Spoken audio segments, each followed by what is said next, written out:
Chaque jour, Charles et Carole vous présentent la leçon de l'école du sabbat.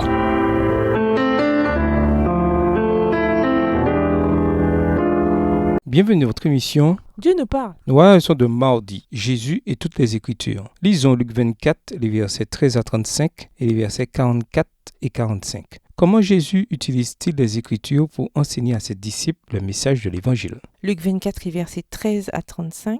Et voici ce même jour, 2 disciples allaient à un village nommé Emmaüs, éloigné de Jérusalem de 60 stades. Et ils s'entretenaient de tout ce qui s'était passé. Pendant qu'ils parlaient et discutaient, Jésus s'approcha et fit route avec eux. Mais leurs yeux étaient empêchés de le reconnaître. Il leur dit, « De quoi vous entretenez-vous en marchant pour que vous soyez tous tristes ?» L'un d'eux, nommé Cléopas, lui répondit, « Es-tu le seul qui, séjournant à Jérusalem, ne sache pas ce qui est arrivé ces jours-ci ?» « Quoi ?» leur dit-il. Et ils lui répondirent, « Ce qui est arrivé au sujet de Jésus de Nazareth, qui était un prophète puissant en œuvre et en parole devant Dieu et devant tout le peuple. » Verset 20. Et comment les principaux sacrificateurs et nos magistrats l'ont livré pour le faire condamner à mort et l'ont crucifié. Nous espérions que ce serait lui qui délivrerait Israël, mais avec tout cela, voici le 3e jour que ces choses se sont passées. Il est vrai que quelques femmes d'entre nous nous ont fort étonnés. S'étant rendues de grand matin au sépulcre et n'ayant pas trouvé son corps, elles sont venues dire que des anges leur sont apparus et ont annoncé qu'il est vivant. Quelques-uns de ceux qui étaient avec nous sont allés au sépulcre et ils ont trouvé les choses comme les femmes l'avaient dit, mais lui, ils ne l'ont point vu. Alors Jésus leur dit, « Ô homme sans intelligence, et dont le cœur est lent à croire tout ce qu'ont dit les prophètes, ne fallait-il pas que le Christ souffrit ces choses et qu'il entrât dans sa gloire ?»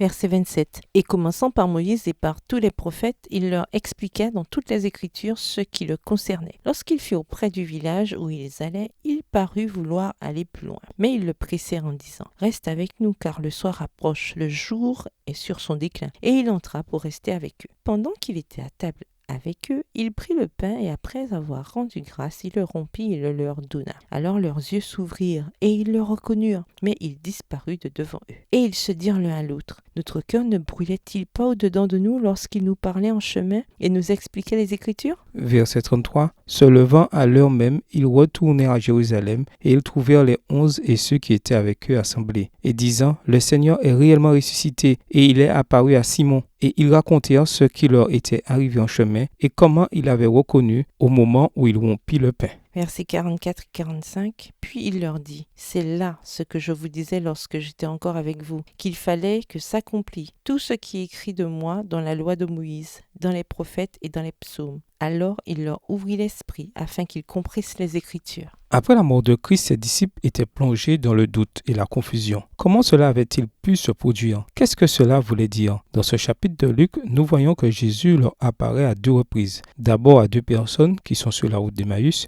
puis aux autres plus tard. En 2 occasions distinctes, Jésus explique de quelle manière tout cela s'est accompli selon les prophéties de l'Ancien Testament et, commençant par Moïse et par tous les prophètes, il leur fit l'interprétation de ce qui, dans toutes les Écritures, le concernait. Luc 24, verset 27. À nouveau, dans Luc 24, les versets 44 et 45, il dit, « C'est là ce que je vous disais, il fallait que s'accomplisse tout ce qui est écrit à mon sujet dans la loi de Moïse, dans les prophètes et dans les psaumes. » Ensuite, Jésus leur ouvrit l'intelligence pour comprendre les Écritures. Notez la référence précise dans Luc 24, verset 27 à toutes les Écritures. Ce fait est de nouveau souligné dans le 2e passage, la loi de Moïse, les prophètes et les psaumes, Luc 24, verset 44. Cela établit clairement que Jésus, la parole faite chair, Jean 1, les versets 1 à 3 et le verset 14, se repose sous l'autorité de l'Église pour expliquer comment ces choses ont été prédites des centaines d'années auparavant. En faisant référence à la totalité de l'Écriture, Jésus enseigne les disciples par l'exemple. Tandis qu'ils allaient répandre le message évangélique, eux aussi devaient exposer toutes les Écritures pour apporter compréhension et puissance aux nouveaux convertis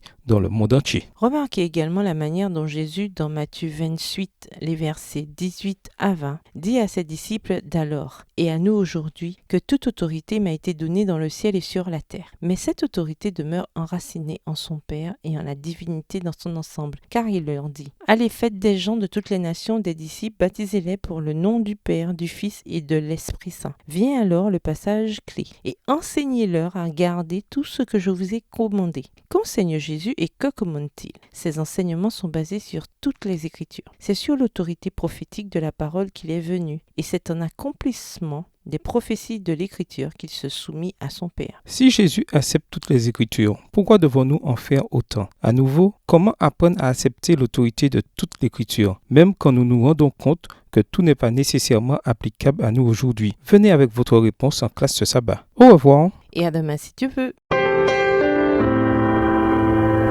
Dieu nous parle. Chaque jour, Charles et Carole vous présentent la leçon de l'école du sabbat.